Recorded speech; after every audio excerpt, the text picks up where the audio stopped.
Gravando. Então, nós faltamos na outra aula, e me desculpem eu repetir essa informação, isso é só para ficar gravado, né?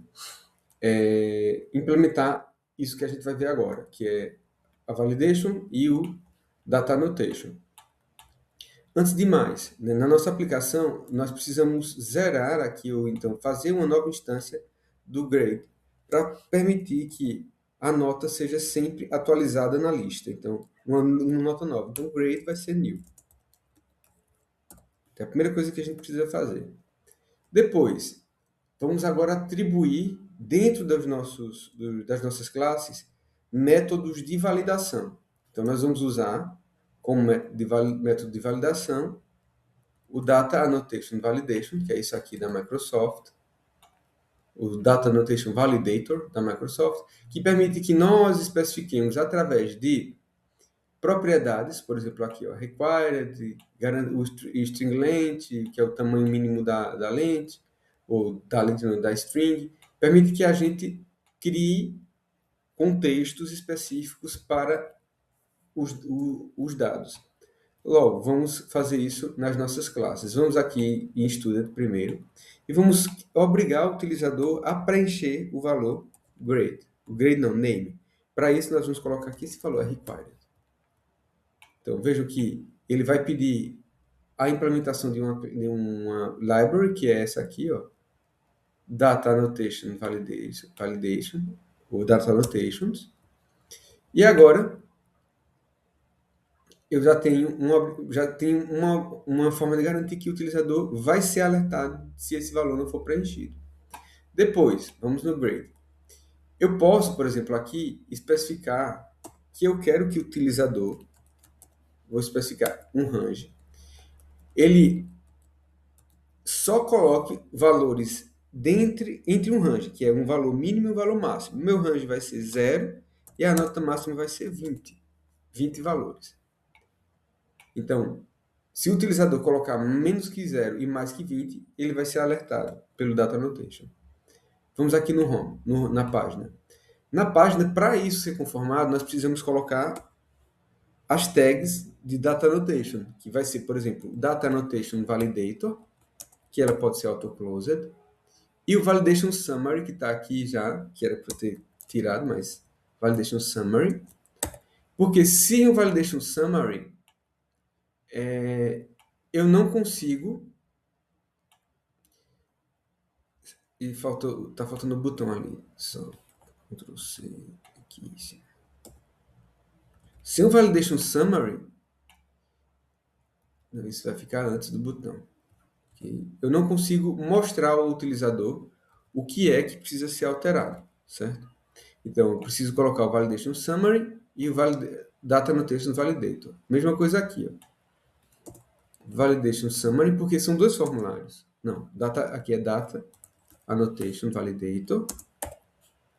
E o Validation Summary na parte de baixo.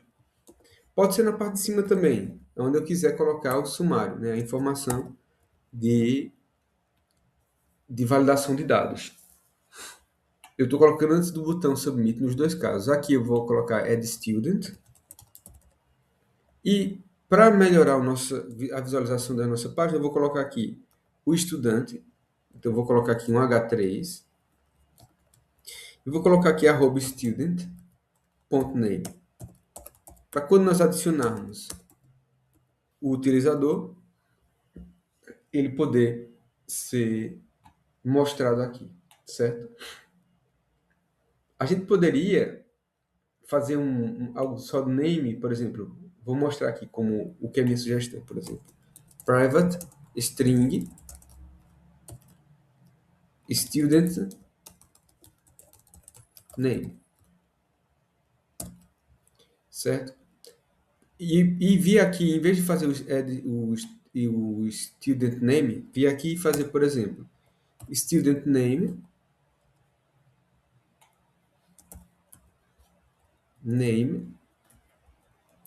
vai ser igual ao student.name. Para quê? Para obrigar que o utilizador carregue no botão e isso seja modificado. Porque a gente sabe que Em alguns casos, o bind value já vai alterar a propriedade e ela pode ser renderizada com a mudança de campo, se eu sair de um campo para o outro. Então, aqui, em vez de student name, eu vou colocar o student.name, vou colocar o student name, que é esse objeto aqui, ou essa propriedade que eu criei aqui, esse campo, né? Eu vou colocar ele como uma string empty, para começar como vazio, assim. E pronto. Ele começa vazio e depois é preenchido. Aqui no grade average vai ser a média da grade. Então, eu vou colocar aqui, por exemplo, o valor vai ser grade average. Vou colocar ele como negrito, strong, é a tag para negrito. Pode ser a B também de bold, Ctrl X, e ele vai ficar aqui, ó, entre as tags strongs, para ficar mais escuro, em negrito. Agora, vou colocar aqui, depois do utilizador, um for each. Para isso, vamos usar aqui de Bootstrap, para a gente obter os campos em colunas. Eu quero colocar, por exemplo, a nota 1, 2, 3 e 4, todas em colunas lado a lado. Então, vamos pegar isso aqui, ó, que é a representação dessas três colunas, Ctrl C, eu vou colocar aqui, e vou agora fazer um for each na parte em que são inseridas as colunas, que é aqui, ó, depois da row. Então, vou colocar aqui um for each, arroba for each, em que, peço desculpas, o var grade, na lista student.grades, vai criar uma coluna para cada valor. Ou seja, se eu tiver 10 notas nas grades, na lista de notas, vão ser 10 colunas. Aqui vamos colocar um arroba grade. Lembrando que eu coloco arroba sempre que eu vou modificar um tipo de implementação. Eu estou implementando código dentro de HTML. Logo, eu preciso de um arroba para um bloco de código. Aqui é código dentro de HTML. Por isso que eu preciso do arroba. Já está aqui. Ele vai adicionar coluna a coluna essa informação. Pronto. Basicamente era isso. Deixa eu ver se tem mais alguma coisa aqui. O grade, student. Eu acho que faltou. Não, não faltou nada. Vamos agora atualizar aqui o nosso código.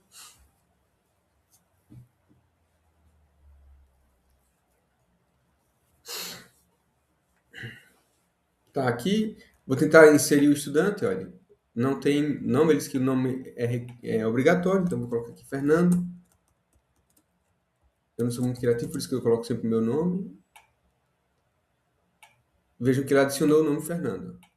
Vou colocar aqui na grade, vou colocar 55 e veja, na nota ele não permite adicionar essa nota. Vou colocar 15 agora. Ele aí adicionou os 15. O que é que está de mal aqui? Que eu tinha feito no exemplo anterior e acabei me esquecendo. É que o objeto grade, ele tem um valor, então é grade.value aqui.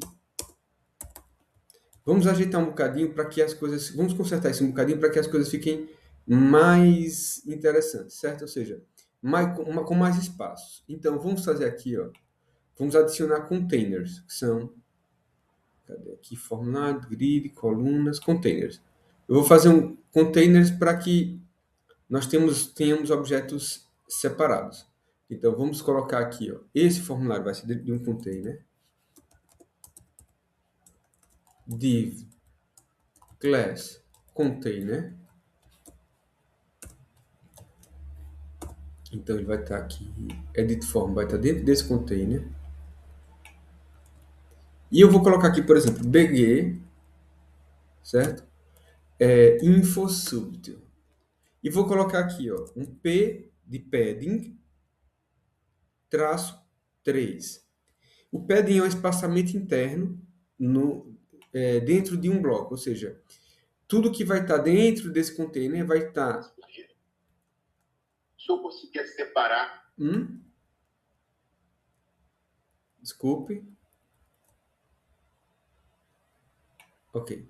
Não, não, era eu. Ok, ok.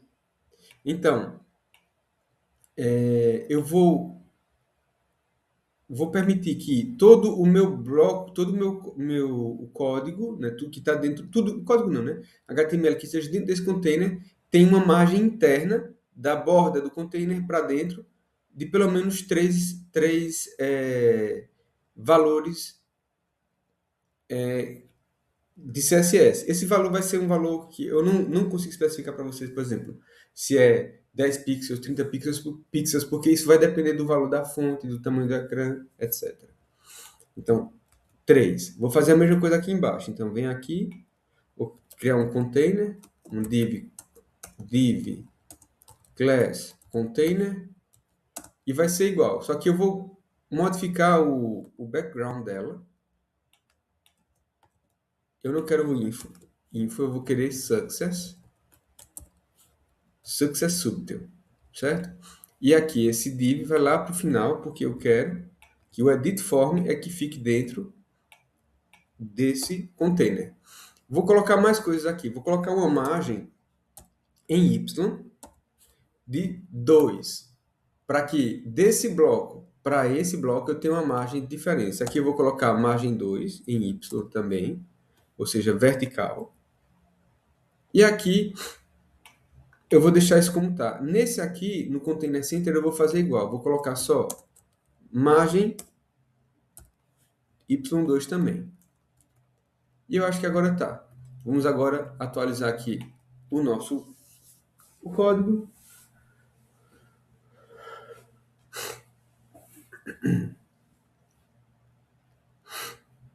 E vejam agora o formulário. Temos esse aqui, que é um verde mais, um azul claro e um verde claro também, com os respectivos botões. Então, vamos adicionar o estudante, Fernando,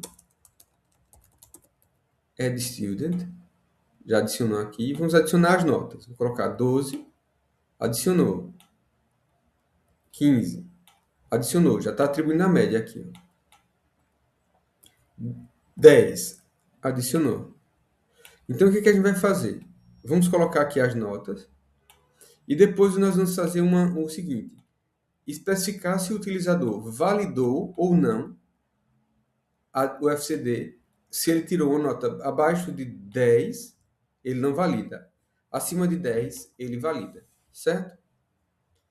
Uma última coisa que eu vou falar só para vocês, eu vou falar para vocês é que eu posso, por exemplo, fazer um container fluid.